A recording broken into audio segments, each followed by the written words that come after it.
The American-French mathematician Benoit Mandelbrot is very largely responsible for the interest in fractal geometry and the chaos theory that emerged in the 1980s. Fractals are firstly only mathematically defined objects which are not one, two, or three-dimensional, but something in between. It is impossible to imagine that clearly. Nevertheless, objects occur in nature which come close to such fractals.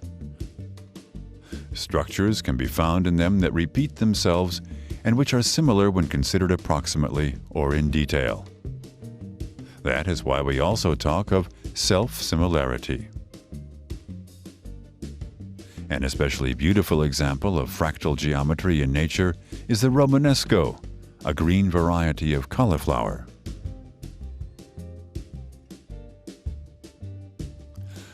But it was not so much the scientific significance as the possibility of producing pictures of great aesthetic appeal using simple algorithms and the computer that no doubt contributed to the popularity of fractals.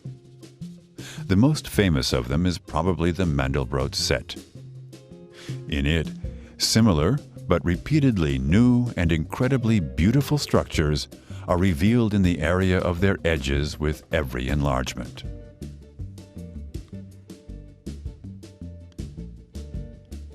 What do fractals have to do with the Fibonacci numbers?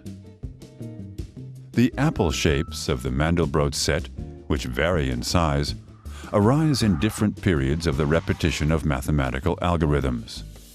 If we examine these apple shapes, we make the following observation.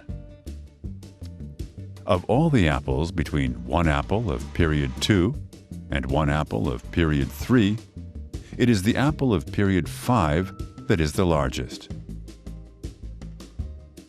In exactly the same way, of all the apples between period 5 and period 3, it is the apple of period 8 that is the largest.